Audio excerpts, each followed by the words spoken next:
Welcome to the Build on Beauty podcast, where beauty is born skin deep. Now, here's your host, author, speaker, entrepreneur, Cornell Jermaine. Thank you all for joining me here today. We have a very special guest. He is a music executive, college professor, and an author. On his latest book, Racism from the Eyes of a Child, please help me welcome Mr. Mathew Knowles. Mr. Knowles, how are you today? Hey, I'm good here in good old Houston, Texas. Enjoying some good weather? Yeah, better weather, and we have the rodeo here, so that's a big deal. Really good. Well, you have a new book out. We had you on with your last work, The DNA of an Achiever, and that was such an amazing project. We wanted to get you on with this one, Racism from the Eyes of a Child. What a great topic in this climate of our culture right now. Tell us, what was your first encounter with racism that you recollect? Well, my first encounter of racism, I was 5 years old. My brother was, he was 12 years old. And my mother, she would take us down to, we call it the country, but it was Marion, Alabama. I grew up in Gaston, Alabama. Marion had about 2,000 people, small little town. My mother gets into an argument with her mother, and we leave around 10 at night to go to the nearest relative. We had to go down a dirt road and then to the highway, and it was dark, and nothing but the moon was light for us. And we saw lights in the distance, and we heard horns in the distance. And then they got closer and closer and louder and brighter. And then finally my mother said, hey, we have to get in the ditches. And we got in the ditches and got up under the trees, and my mother then got on top of me and started praying. And she told my brother if something happened, for us to run under that barbed wire fence where the cows were and just run. And then the lights got really bright and the horns got really loud, and then suddenly they got softer and softer and softer until we finally felt safe to get up back on the highway. And bunch of flags were on the highway, and they were KKK flags, and we had experienced a KKK rally passing us. That was my first experience. Wow. And I can only imagine, what was your thoughts at that moment? Like, what did you think? Well, a child always want to ask the question, why? And so for me as a child of 5 years old, I didn't understand why this was happening. And it was a very, very, very frightening experience. But that was my first experience. That's how I opened the book up, is telling my first experience with racism. I understand that. It's so poignant, and obviously we're not, well, I can't say that totally, that we're not experiencing KKK rallies like that, because there may be in some parts of the country. But in your experience, how do you think racism presents itself in this current generation? Well, racism, let's first look at what is racism. Racism is when a culture, a race of people, or a group of people say that I am superior to you. That's what racism is. I'm superior to you. And it comes in all sorts of shapes and forms. It comes in covert racism and overt racism. Sometimes it's not up in your face, but it's there. I give an example. I travel a lot, and there's a specific flight leaving Houston to New York that has, in first class, mainly white businessmen with suits on, because they're getting off the plane, going straight to their meetings. I get on the plane, I'm often with blue jeans and a T-shirt and a pair of sneakers. There's been a couple of times that I was stopped by the flight attendant. Sir, coach is where you need to put your bag. That it was assumed, because I was black, that I wasn't sitting in first class. That's a form of racism. Wow. And I know with all of the things that we have going on, Black Lives Matter, all of the initiatives, we hope to one day think that it would dissipate and we can all be really equal. But do you really think that day will ever come? Well, I have a different view of that, of what equality means. For different people, it means different things. My equal and equality, I want financial equality, I want spiritual equality, I want career equality. That's the type of equality that I want. But I first wanted to start with, financial equality, that we have the opportunity to make the same amount of money as our counterparts do, that we have the opportunity to get the same better jobs that our counterparts do. That's first and foremost for me, and that's where education comes in, that we have to have the education and the experience, we have to have the passion, and we have to have the work ethics. So there's an effort that has to be put in place on our part in order for this thing to ever really become truly equal, But I know a lot of times, I know, and I'm sure maybe your parents taught you, but our parents say, you got to work twice as hard as the white man in order to get just where he is, with half of what you have, It's almost unfair, that type of environment would exist. And I know this generation is a little sensitive to that, and they're approaching things in a whole different manner. Give this new generation some tips on how to handle racism. Should they be preparing themselves entrepreneurially, or what should they be doing in order to see a real difference in their children's lives? Well, unfortunately, our younger generation don't even know, when we say racism, they can't really understand what that really means, because they've never experienced a colored water fountain or a colored restroom, or to sit in the colored section of a theater, or to go to the back of the building to get their food. They've never experienced being hit by an electric prodder, or being spit on, or being jailed. They've never experienced those things. So they don't really understand what has happened in the past to get us to here. Because in order to have deep appreciation and understanding of racism, you have to have context of it. And again, that's why racism from the eyes of a child is to also give that reader a sense of the past. But now let's assume that they have the past. And why is the past so important? One of the main things that racism does, it wants to erase your past. It wants to erase your history. Because if it erases your history, then you don't have knowledge. And if you don't have knowledge of your history, then you don't have power. That's why you see our current president wanting to erase everything President Obama has done, because that's a form of racism. Wow. In your recent interview with Ebony Magazine, you touched on a term called eroticized rage. Explain what that is to our listeners.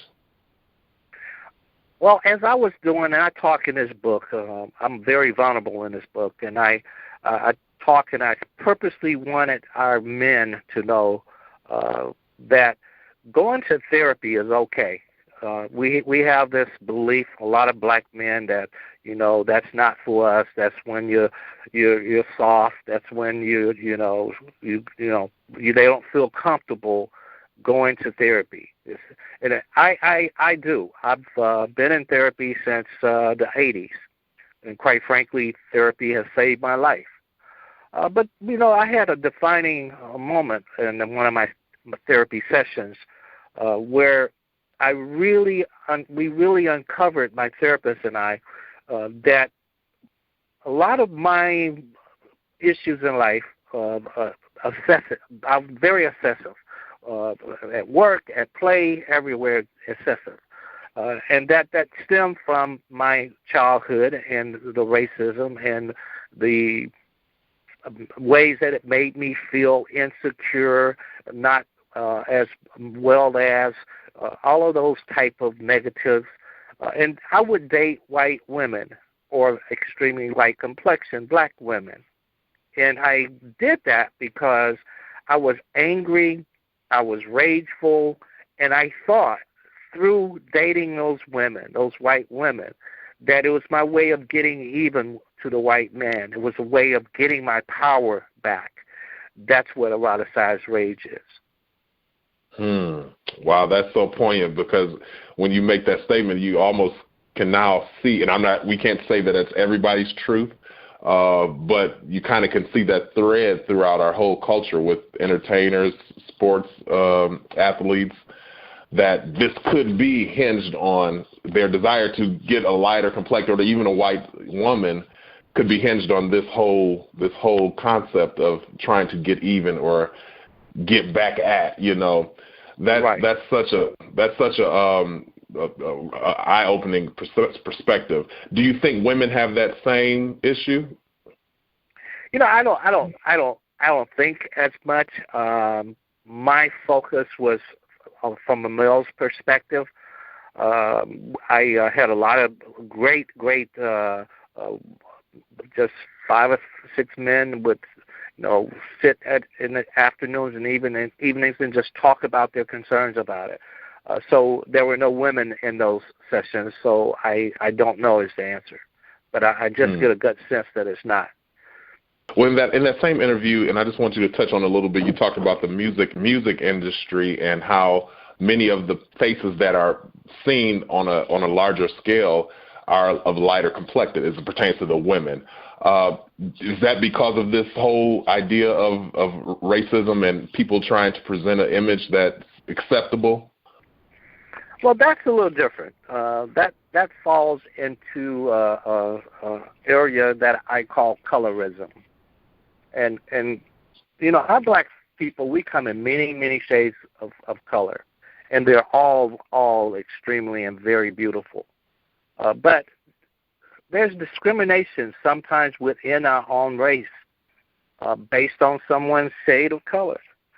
And there's discrimination outside our race based on someone's shade of color. So colorism is not just black people on black people. Colorism is the world and how the world looks at color and discriminates. Most people think the darker the skin, the lower the social stature. I mean, that's what most people think. Or, most people think that the lighter the skin, then there's more money, more power, and they have more control. That's if I summed it up, colorism, that's what it is.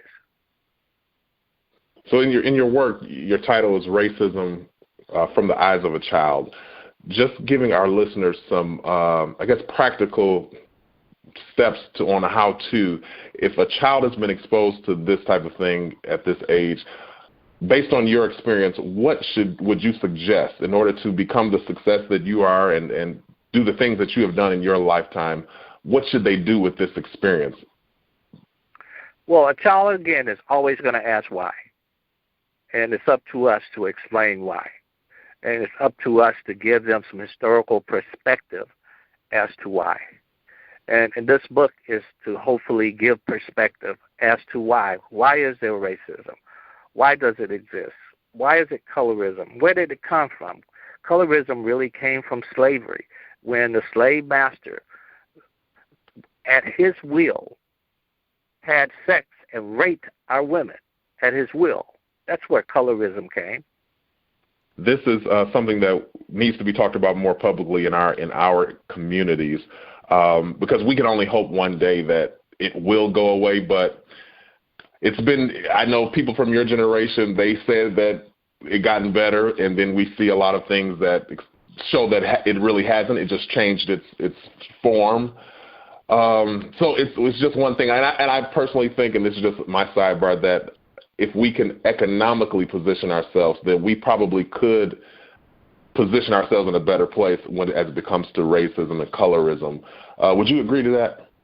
I agree wholeheartedly to that. I mean, that's, to me, is the beginning key of it, is to get economic freedom. Look at America. We have 13% of black folks make up America. 13%. However, 35% of our black brothers and sisters are in prison.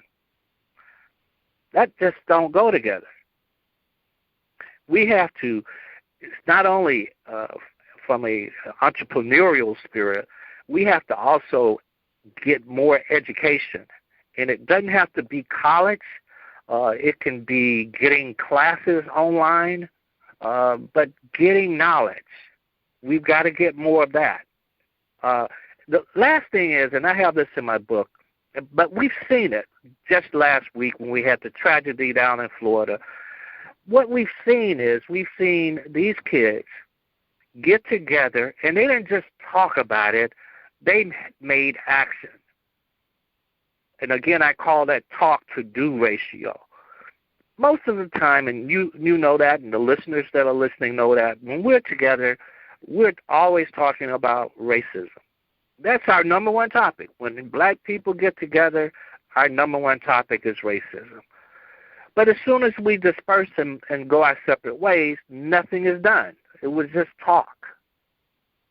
And I look at Alabama, and last month, the senatorial race, President had, I hate to even say his name, but Trump had endorsed another candidate in Alabama. The black women in Alabama said no.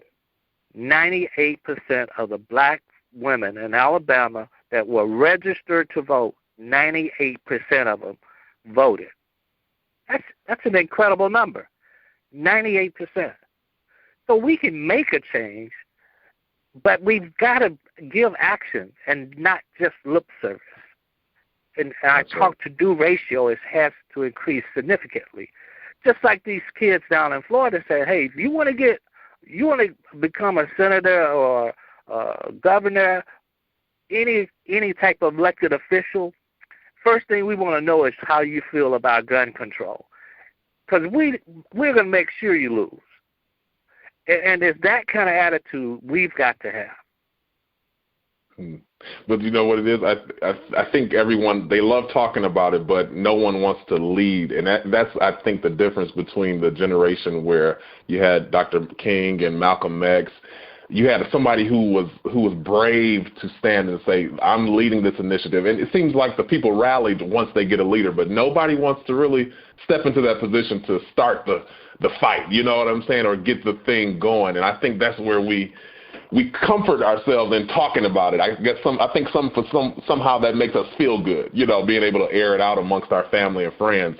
But I don't think we realize that alone is not enough, But who will lead us? Who will be brave enough to take on that position, as they did with Dr. King and Malcolm and so many others? That's the thing that I think we're falling short, is a leader that can say, I'm willing, what do you think? Well, I think the beauty, though, of technology, though, is it's a new way that we can lead. We could have led by simply voting this last election. Let's be totally frank and honest. We didn't show up. We were lazy. We thought we had already won. And so, my thing is that let that be a lesson, because we wouldn't even be in this position had we done what we were supposed to have done, and that's voted. I know I voted, but I know of many, many people that didn't vote. And it's those type of things that we have to stop doing. That's right. And and just to put a plug for our November election, everyone's hollering impeach, but if they don't get the right party in place in November, you can forget about it. Right. So just for our listeners, encourage your young people, all of these young people that are rallying with all of these initiatives.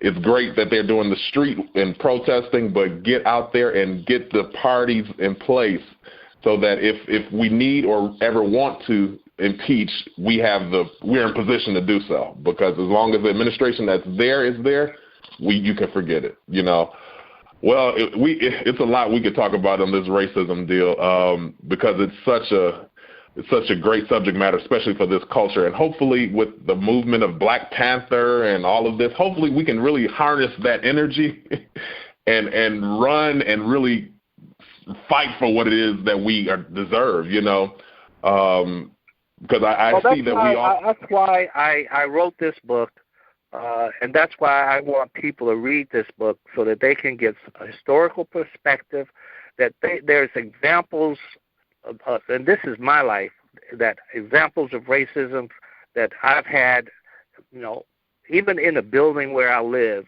You're not supposed to have dogs on the elevator.